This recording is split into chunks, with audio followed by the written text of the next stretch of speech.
To my YouTube listeners, if you haven't subscribed to the channel yet, please subscribe. It'll make a big difference for the Chassidic Story Project. This is the Chassidic Story Project with Barak Hullman, podcasting from Jerusalem, Israel. This podcast is sponsored by listeners just like you. To become a supporter of this podcast, please go to HasidicStory.com, HASIDIC story.com. You'll never know, you'll never know, you'll never know, you'll never know. Shalom Aleichem, my sweetest friends. So we're now in the midst of the great holidays of Tishrei. Rosh Hashanah, Yom Kippur have already passed, and now we're heading into the holiday of Sukkot, or Sukkos. And so I'm going to share with you a story that was told by the late Rabbi Avraham Twersky, who, of course, I'm sure you know, was from a long line of Chassidic masters, including, of course, his father, and the Apter Rav, who he was named after, Rabbi Avraham Yoshua Heschel. And occasionally, Rabbi Twersky's father, on Friday night, would say Kaddish. And when his children asked him who he was saying Kaddish for, he told the following story. The Apter Rav, from which the Twersky family descended, was the rabbi of the community in Apt in Poland. And as was the custom in those days, the community was too poor to pay the rabbi a salary. So what they did is gave him a monopoly, exclusive rights to the sale of something that everyone in the community needed, which was yeast, so that they could bake their challahs and cakes, the coveted Shabbos Kodesh. And so the only person in town that was allowed to sell yeast in the Jewish community was the rabbi, and everyone was obligated to buy their yeast from the rabbi. Now, the yeast didn't sell for very much, and it just made a meager living for the rabbi and his family, and they struggled to make ends meet. In one year, as the holiday of Sukkot was coming, the Apter Rav saw that he didn't have enough money to buy any food for the holiday. Not candles, and certainly not an etrog and a lulav. And my sweetest friends, sometimes I know what it is to be in that situation. So I can understand the frustration of the Apter Rav. And he said to his wife, listen, we say in Birkat HaMazon, Nal Tatechenu Hashem Elokeinu. Please Hashem, don't make us ask for Lo yedei matna basar v'dam v'lo yedei alva'atam. Not from money from our fellow humans, and not for taking a loan. Ki'im liadcha malea ptucha v'akdosha v'archava, but rather directly from you, Hashem, from your open, outstretched, broad hand, shelo nevosh v'lo nekalem leolam va'ed, that we won't be embarrassed ever, but the money will come directly from you, Hashem. So the Apter Rav says to his wife, no borrowing money and no asking for tzedakah. Whatever Hashem gave us, that's what we'll have, and we'll make do. And so the Rebbe left to go to shul, sit and learn, daven, say Tehillim, and ask Hashem to help. And shortly after the Rebbe left, a stranger came and knocked on the door. He says to the Rebbetzin that he's a merchant, and that he's traveling from town to town, and that he saw that he won't be able to reach his hometown by the time the holiday of Sukkot starts, so would he be able to spend the Yom Tov here with the rabbi of the town? He also said that he was carrying a large sum of money from his business dealings, and he figured the rabbi's house is probably the safest place that he could think of. So he asked the Rebbetzin, so can I stay here with you for Yom Tov? And she says, yes, of course, we would be happy to host you. We only have one problem. We don't have any money. And if we don't have any food, we'll be okay. But we can't ask a guest like you to come and eat nothing with us, so I'm really sorry. And the merchant says, oh, that's not a problem. He takes out a large bill of money from his purse, hands it to the Rebbetzin. He says, it's still early in the day. There's plenty of time for you to buy everything you need for Yom Tov. Then he takes out another bill and gives it to her and says, here, buy everything you need. Don't hold back, and if you need more money, just come to me. I'm just looking for a place where I can spend Yom Tov, rest in peace, and not have to worry about anything. And the merchant said to the wife, I'm assuming that if you didn't have any money for food, you also don't have any money for buying a lulav and esrog. So I'll take care of it for your husband. And he goes and buys the finest lulav and esrog that he can find in the market. So the Rebbetzin took the money. It wasn't a loan, and it wasn't tzedakah. It was the merchant wanting her to do a service for him, provide hosting and meals. So she went to the market, and she bought all the food that she needed. And that night after davening, the Rebbe was in no rush to get back home. He sat and learned some more, said some Tehillim, and when he finally came back home and saw that there were candles burning in his sukkah, and he could smell the food, he got a little angry. And he walked in the sukkah and he says to his wife, what did I tell you? No borrowing money and no tzedakah. and he didn't even notice the merchant was sitting there. And the wife simply points to the merchant, and he waves at the Rebbe. He says, Shalom Aleichem, Rabbi. I'm so grateful to be here on your sukkah. I was just traveling around, doing my business, and I realized I wouldn't be able to make it home in time for Yom Tov. And your Rebbitzin was so kind. She offered to let me stay here and to cook the foods for me, and I gave her all the money that she needed. And then he showed the Rebbe the beautiful lulav and esrog that he had bought for him. The Rebbe was besides himself, and he said, well, truly Hashem has provided for us. And he went over to the stranger, the merchant, gave him a big hug, said, thank you so much. You have no idea what this means to me. And the two of them danced in the sukkah,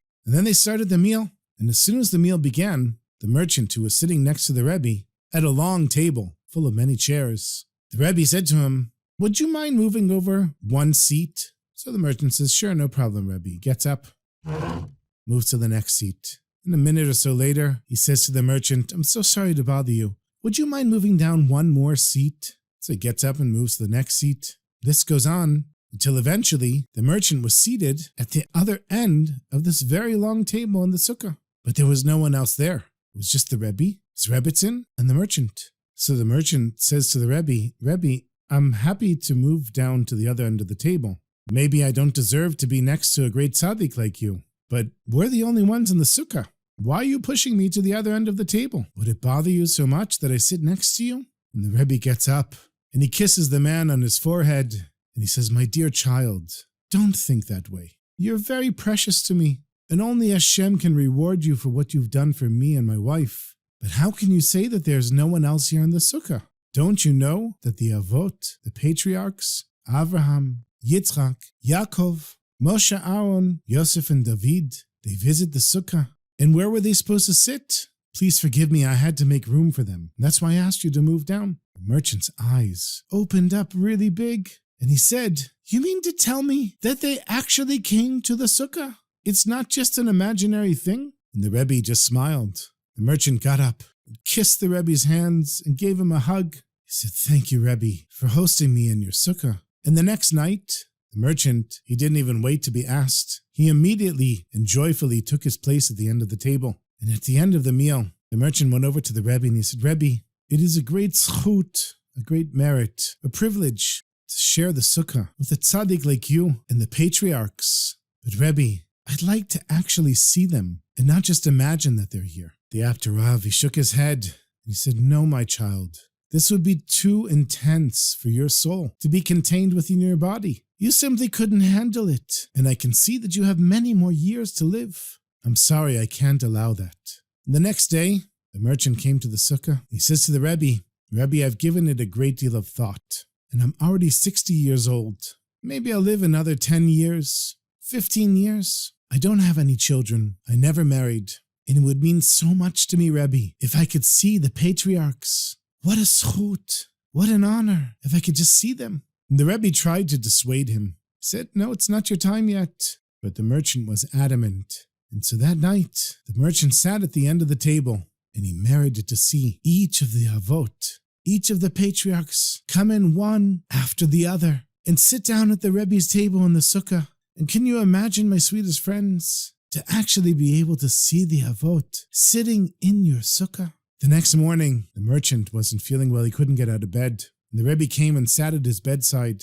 And the merchant said, Rebbe, I could feel my energies leaving me, and I know I'm going to leave this world.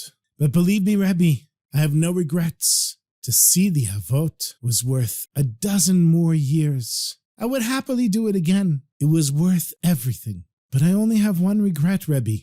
I never had any children. And now that I'm going to leave this world, who's going to say Kaddish for me? And the Rebbe said to him, I will say Kaddish for you, my sweetest friend. You have nothing to worry about. I promise you, I will say Kaddish for you. But the merchant said, Rebbe, you're also just a human being, flesh and blood just like me. And after you leave this world, I'll be completely forgotten, and no one will remember my yard site.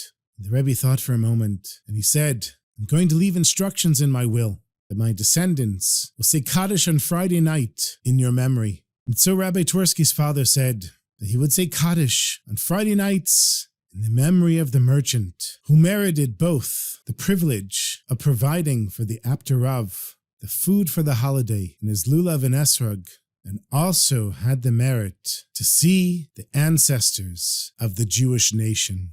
May we all be blessed to see the patriarchs and all the holy rebbes and still stay in this world in good health and serve Hashem b'simcha.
I want to share with you some stories from previous years, and I think the Sukkot stories are some of the best stories on the podcast. So here they are.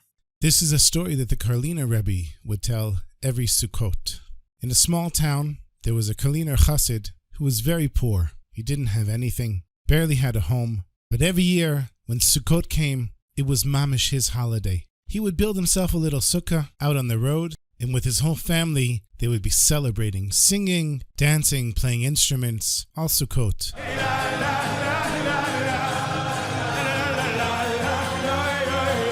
It was just a fantastic holiday for him, a relief from all of his suffering. But across the street was a very wealthy Jew who owned the main factory in town that hired just about everyone in town. And he hated this Karliner Chassid. He hated that the family was so happy because he himself was so miserable. Even though he had everything, his family was always shouting at one another, and the wife and kids didn't respect one another, and they didn't respect their father, and everyone was miserable, and no one was happy. And when somebody is miserable, they can't stand somebody who's happy. So this Karliner Chassid, who was across the road from the wealthy man, was really ruining his chag with all of this joy, because he wasn't letting him be miserable. How can he be miserable when someone across the street is so happy? And so one year, the wealthy man decided he's going to make sure this Karliner Chassid doesn't have a sukkah. Because, it costs money to build a sukkah. You have to buy the wood and nails, buy the schach, or put it together. And this Chassid had a little trick. As everyone was building their sukkahs every year, there would be a little bit of leftover wood, some leftover nails, and he would go around to everyone in the town and say, "Hey, can I have that piece of wood? Are you using these nails?" And everybody knew. And so they gave him a little bit of this and a little bit of that, and he would piece together a sukkah. It was just big enough to hold his family, and it was great. Once he had the sukkah, the party came, the joy came, the singing came, and the wealthy man was miserable. So he made an announcement in the factory. Anyone who gives the Karliner Chassid any part of their sukkah, whether it's a piece of wood, no matter how rotten it is, whether it's a nail, no matter how rusty it is, will be fired after Sukkot. And so it was now Erev Sukkot, the day leading into the holiday, and the wealthy man, who had this gigantic sukkah, the size of a football field, with these beautiful oak wood tables and candelabras, everything that you could ever imagine, running water, beautiful dishes, everything in his sukkah. He was looking across the street, and he saw there was no sukkah from the Karliner Chassid. And he said to himself, "Yes, I finally did it. I got rid of that Chassid's joy. He's not going to have a sukkah this year." And so he sits in his sukkah after the first night of davening, and he's leaning back in his chair thinking, it's so nice and quiet. Nobody's singing or joyous. We can all be miserable together. And what does he hear in the background? He hears the Chassid and his family, and they're making a bracha on the wine, and they're singing, and there's joy, and the rich man, he can't take it. So he runs out of his sukkah, and he runs across the street, and he says to the Karliner, "Tell me, where did you get the wood from this sukkah? because whoever gave it to you, they're going to get it from me. They're going to be fired, and they'll never get a job in this town again. The Karliner Chassid looks up at the wealthy guy and says, Shalom Aleichem, my friend. You finally came to join us. Come, sit down, let's say a l'chaim. Let's sing a little bit together. The wealthy man says, I don't want to talk about singing or l'chaims. I want to know, where did you get this wood? Well, I'll be happy to tell you. Just come sit down. Let's talk about it. So the wealthy man, he comes in, and he sits on one of the broken chairs in the Chassid sukkah. And the Karliner Chassid says to the wealthy man, let me tell you what happened. You know, every year I go around and I get scraps of wood and rusty nails from people. And I went over to Moishele and I said, Moishele, you have some wood for me? And he said, I'm really sorry, but I don't have any wood left. We used everything. And the Karliner Chassid said, well, what about a couple of nails? Anything? Something that was bent or didn't work out? He said, no, we don't have any leftovers. I went to Shleimele. I went to Shmirel. I went to everyone, and nobody had any leftovers for me. And I didn't understand what was going on here. Finally, somebody said to me, hey, you know what? We're not allowed to give you, because the wealthy man's going to fire us if we give you anything. And I thought to myself, oh no, what am I going to do? It's now getting to be late in the afternoon, and I'm walking around town trying to figure out how am I going to build a sukkah. And who do I run into? The angel of death, Malach HaMavet. I see the angel of death, and I say, Angel of death, Shalom Aleichem. What are you doing in our humble town? And he said, I just have one more job to do before Sukkot starts. And I said to him, really? Who's going to die in our town? One more pickup? And he says, you wouldn't believe it. And the Karliner Chassid says to the wealthy man, you wouldn't believe who his last pickup was, staring right into his eyes. Angel of Death said he was coming for you. And I told the Angel of Death, listen, brother, that guy, he's already dead. You don't even need to bother. He's so sad and depressed all the time. I think death would be better than his life. You don't need to bother him. The Angel of Death said, really, he's that sad? And I said, yeah, he's really that sad. Well, I guess if he's that sad and depressed, I don't really have to bother. Thanks for saving me the work. And now the Angel of Death was about to leave. And I said to him, hey, can you do me a favor? And the Angel of Death says, sure. He said, listen, I really need a sukkah for the holiday. Do you have any ideas of what I can do? And he said, well, you know what? I'm not scheduled to be back here until after Sukkot. So why don't you go to where the Chevra Kadisha has the wooden stakes, where they put Po Nitman, here lies somebody who died, and you can build your sukkah from that. So he said to the wealthy man, look around my sukkah here. And the wealthy man looks around and sees that all of the wooden planks in the sukkah have a Pei Nun, that's for Po Nitman, here lies, where they would put the name of the person who passed away. He said, so you see, since the Angel of Death said nobody's going to die, I was able to take this wood from the cemetery. And the wealthy man, it really shook him to his core. And he started crying. And he said to the Chassid, what am I supposed to do? I have this sadness in my heart. I'm always angry and upset. Tell me, I have everything, but I have no joy. And you, who really has nothing, you're happy all the time. Where do you get all this joy from? The Chassid said, if you want to be joyous, you have to come to my Rebbe, the Karliner Rebbe, and then you can learn what true simcha, what true joy is. And so the wealthy man went to Karlin with the Chassid, and even though he was always full of anger and sadness, over time he became one of the greatest Karliner Chassidim, and he had no problem connecting with the joy in his heart. You know, sometimes, my sweetest friends, we just need somebody to light a little spark inside of us. And for this wealthy man, who eventually became such a big Karliner Chassid, it was the little poor Karliner Chassid across the street who did it for him through his singing, through his dancing, and never giving up. Because even though nobody wanted to help him, by remaining an optimist and davening and having emunah, even the Angel of Death came to help this Chassid build his sukkah. Good yantiv, my sweetest friends, good yantiv.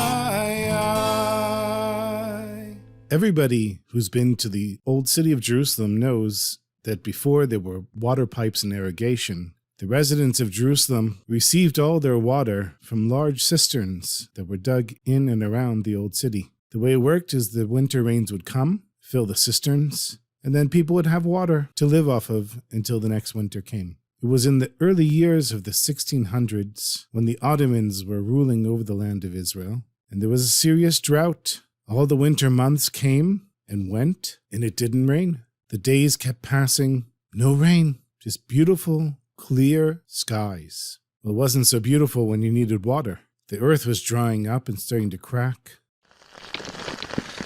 Gardens and fields were no longer producing any vegetables and fruits, and the water level in the cisterns was dropping very quickly. As winter was coming to an end, nobody in the city could remember a year quite like this. And everyone knows that in the old city, there's different populations, Jews, Muslims, Christians, Armenians, and they were all worried together. They looked at the famine that was coming, starvation, lack of water, and everyone went into their shuls and their churches and their mosques, and everyone prayed to God that it should rain. The rabbis of Jerusalem declared a special fast day, 3 days of fasting, special prayers. Hundreds of Jews went to the kever of Rachel Imenu, the tomb of Rachel, our matriarch. They davened there, they davened by King David, they davened on Har Zion, but it didn't rain. And at this point, the population had used up almost all the water. Everyone looked at the sky. No rain was coming. We were heading towards spring, and nobody knew what to do. Some of the different groups in the old city started blaming each other, and eventually, they all started blaming the Jews. It didn't take much explanation why the Jewish community was being blamed, just everyone decided, well, it must be the Jews. And eventually, it reached the place of the governor of the district of Jerusalem, and he summoned the famous scholar in Mekubal, Rabbi Moshe Galante, who had moved from Tzfat around 1655 and was now one of the leading rabbis in Jerusalem. The rabbi came in to see the Pasha, and the Pasha said to him, I know that it's because of you Jews that God, Allah, has not let it rain in Jerusalem. You say that you're God's chosen people. You call him Father and you call yourselves children, and so it's your fault that it hasn't rained. And I'm warning you that if your prayers don't come through, after 3 days, I'm going to kick out all the Jews from Jerusalem. So Rabbi Galante went back to the Jewish community and he said, listen, everybody, we have to take this very seriously. He told everyone what the Pasha, what the government had said. It wasn't enough that they didn't have water and that they were fasting. Now they might get kicked out of Jerusalem. People were kind of depressed. They didn't really know what to do. And they all came together. They stood at the Kotel, the Western Wall. They begged Hashem to have compassion on the Jewish people and everybody in the land of Israel. The first day passed and the second. And when the third day came, nothing had changed. The skies were still blue, not a single cloud in the sky. Everyone got together again, hungry and thirsty, fasting, begging Hashem for compassion. And as the day was coming towards an end, Rabbi Galante announced that everyone should go home and get their raincoats, umbrellas, and their special rain boots. So everyone was quite surprised. They looked at one another, but the rabbi said to do it, so they did. They came back to the shul, umbrellas, raincoats, and boots in hand. And he said, we're going outside the walls of the old city to the tomb of Shimon HaTzadik, the great sage and high priest from the early years of the Second Temple. So everybody followed, and as they're leaving the city, the chief of police saw this parade of Jews with their umbrellas and their galoshes, their raincoats, and he heard that they were marching to the grave of Shimon HaTzadik, and he got so angry. He went over to Rabbi Galante, slapped him in the face. He said, the people of this city are suffering so much, and you're making a mockery. You're laughing at us with these umbrellas and this parade. He was so angry at the rabbi. The rabbi ignored him and just continued walking until they got to the grave of Shimon HaTzadik. The rabbi went inside and laid down on the kever, on the tombstone, and started crying. And eventually he fell asleep, and everyone knew not to bother him. They continued saying Tehillim and davening to Hashem, and all of a sudden they felt a little breeze. It was like a soft, gentle wind. And then it started to pick up. And then it became a serious wind. And then they looked up at the sky, and they saw great clouds. They were clearly rain clouds. And then there was one drop, and then another, and a little drizzle. And after that, it started pouring rain.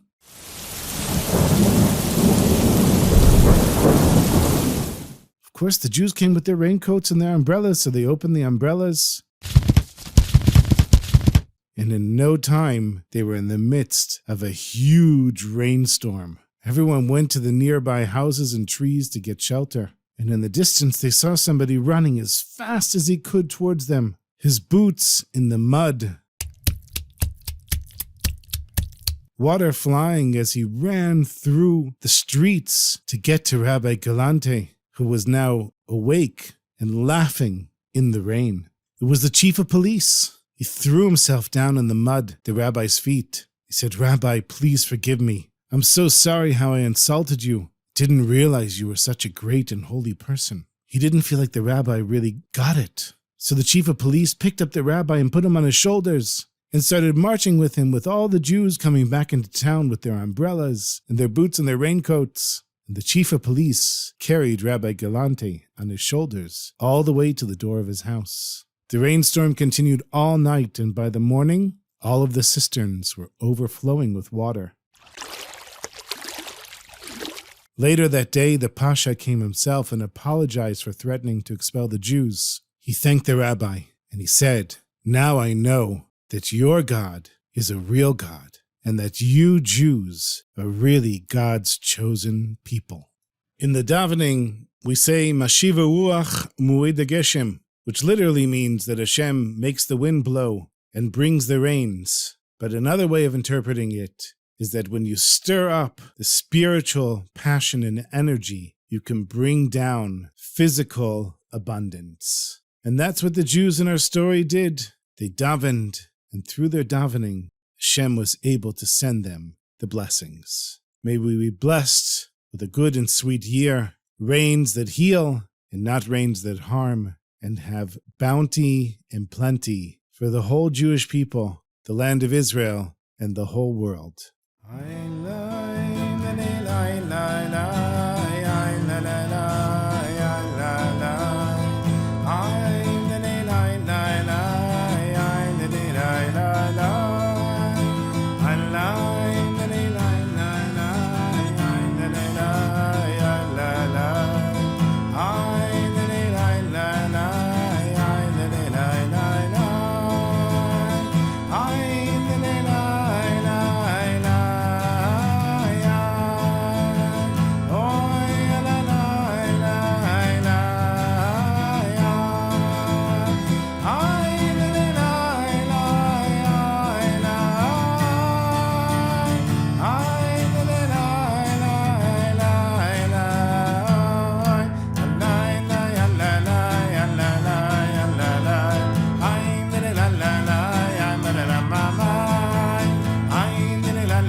Thank you so much for listening, my sweetest friends. I want to wish you all a Chag Sameach, a good Yantiv. Remember to be joyous in your Sukkot, to sing and eat, and spend as much time in the Sukkah as you can, basking in the light of the Shekhinah and Hashem's presence that you can really feel in this world. You know, there are 3 mitzvot that we do with our whole body: going to the mikveh, being in the land of Israel, and being in the Sukkah. So when you go into the Sukkah, go with your whole body and your whole soul. And remember to be joyous.